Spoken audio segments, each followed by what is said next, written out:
The Ring of Words, I've just got the rough draft with me, so I thought I'd read you a few of the poems I've got in there, and some by the other poets, just to give you a flavour of what we're doing. We've dedicated the anthology to Ironwe, and her husband's allowed us to put some of her poems in there, which is why Patrick said it's nice to see the gang of four reunited between the covers of this book. And I'll start with my little poem for Ironwe. She was very unmaterialistic, very zen. She never took any money for anything. She helped us with our poems for 20 years and just regarded herself as an equal, which of course she wasn't. And this one's called Daffodils, I suppose, for Ironwe. As you didn't value things, I can't remember you with keepsakes or mementos. But when pressed to name your favourite flowers, you thought and said, daffodils, I suppose. So now I'm glad I asked. I approve of those.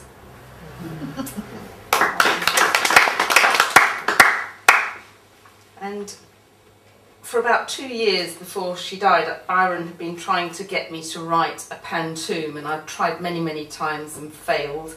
I couldn't get the lines to go right.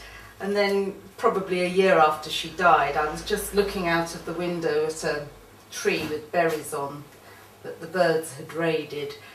And I began to sort of try and write a pantoum about the tree and the snow, and I guess it came out for her. She was very brave with the way she faced death, and I was thinking about the things she used to say when she knew she wouldn't have that long to live. And it's just called Berries, and it's a pantoum, and I wish I'd managed to complete one before, but this is how it came out.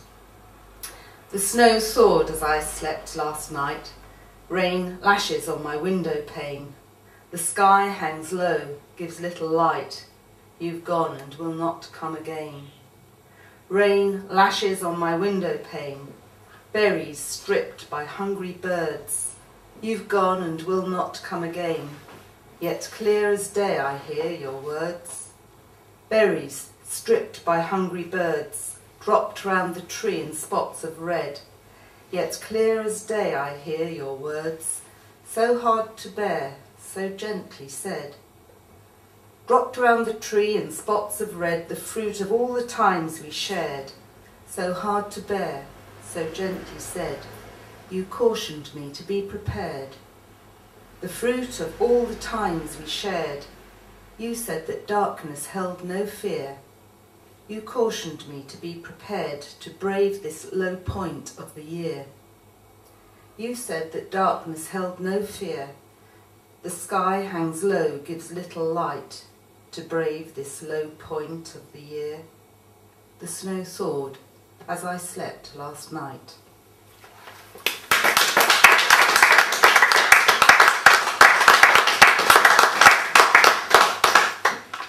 And Annie, actually, afterwards, she wrote a very nice poem about Ironwe, which captures her character very well. Annie Taylor is an actress, and her husband has produced a lot of plays. And he sometimes went on tour with Ironwe around the country, where they put on a sort of interview about Dylan Thomas and his poetry and his marriage to Kathleen. And I think Annie was thinking of this when she wrote her poem called Woman in the Spotlight. Still looking for Woman in the Spotlight for Ironwe, by Annie Taylor.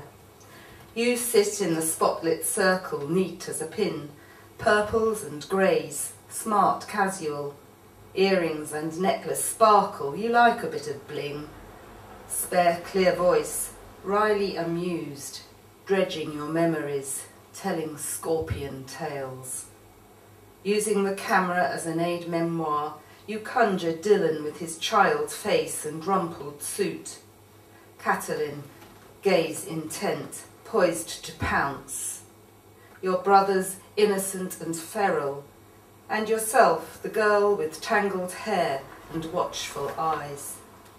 You alone braved the current of celebrity and talent, fought the cataract to find your own spring, where sparkling water flows over sharp stones and sudden bends hide subtle deeps and shaded pools. Shadows and images are gone, you alone are centre stage. Have you challenged him, his sea wave and rip tides? Look around, your silver river shines.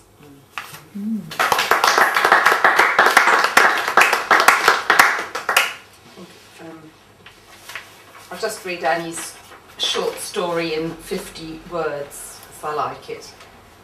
Story in 50 words. He gave her the glad eye, she gave him the once over. He gave her a good time, she gave in. But soon he gave her the runaround, she gave him an ultimatum. He gave her grief, she gave him the push. Their friends said someone had to give.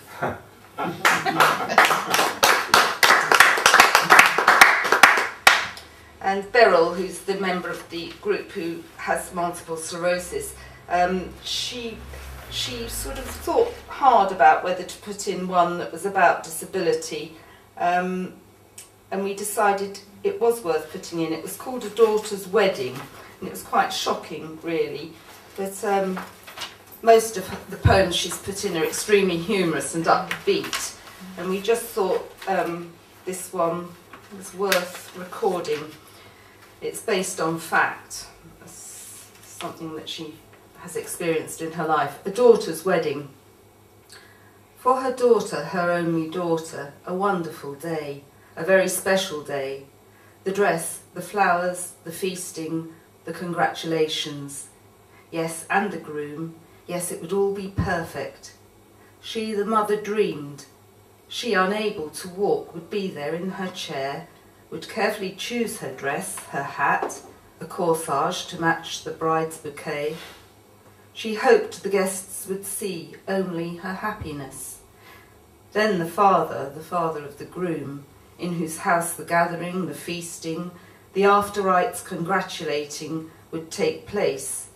He, the father, forbade it, refused to welcome her, refused, he said, to have sickness on his doorstep. So, that's the shocking bit, but here we have just a tiny one by Beryl about her own problems with multiple sclerosis, and it's called Hooray! I've lost the spring in my bed. Once it was beautifully bouncy, now it just goes clonk. Likewise I've lost the spring in my step. Once it was perky and pouncy, now it just goes plonk. Otherwise, hooray, I'm okay.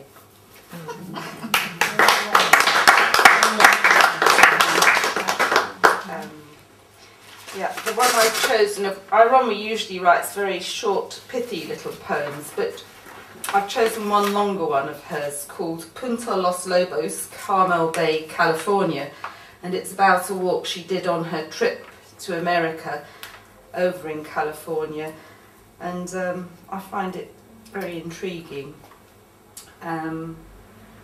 Just about a walk in California, but with a lot of undertones about the struggle between life and death and the two things going on simultaneously in nature all around her. Punta Los Lobos is, I'm just trying to think, Los Lobos are the sea wolves. It's the name that the Spanish sailors gave to the sea lions. They called them sea wolves because of the sound they made. Punta Los Lobos. Seals look like dead matter on a sand floor brought there by a burp of sea lion wave. We've battled through stinging oak to get here, to hear the bark of a seal waking from slumber, ready to slip sleek into a wave of foaming white, rhythmic, inevitable. A cormorant dives for fish, emerges yards away by islands of seaweed, the water's peacock blue. Two seagulls perch on a sea-bound rock, chat among themselves, preen, letting the seals, sea wolves, predate the fishy waters, prowlers. Coated and muffled, I'm waiting here on the cliff, away from the crumbly edge, crunching needles of Monterey fir stripped by the winds to a petrified marker, the end of the world, the smell of yerba buena and wild lilac in the undergrowth. We've walked through grey mauve blooms on our way here to the edge of a sea world. Seals and birds, Los Lobos marinos, gabbing seagulls. I am looking and laughing in the salt-laden air as I lose my footing and the cliff disappears.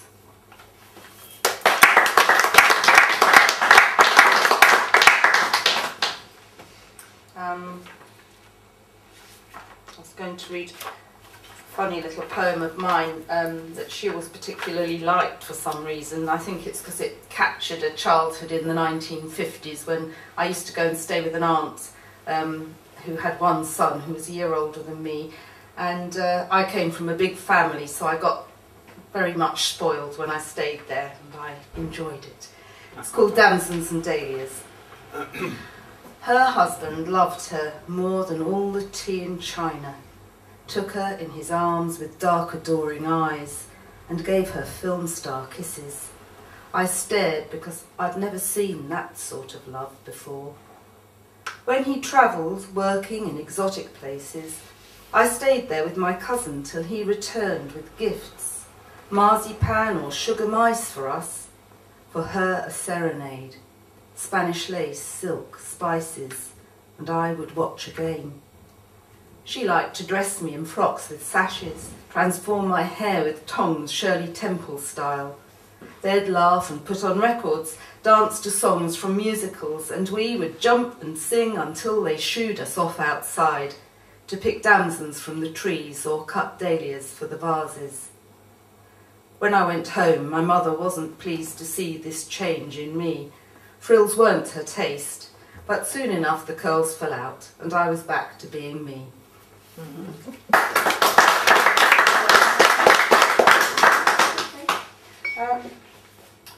That was the 50s. I suppose this one's more about a friend I had in the 60s, and I lost touch with her around about the time I went to university, and wanted to get back in touch with her because we'd always had such good times together, and it was quite difficult tracing her. It's called Losing Touch.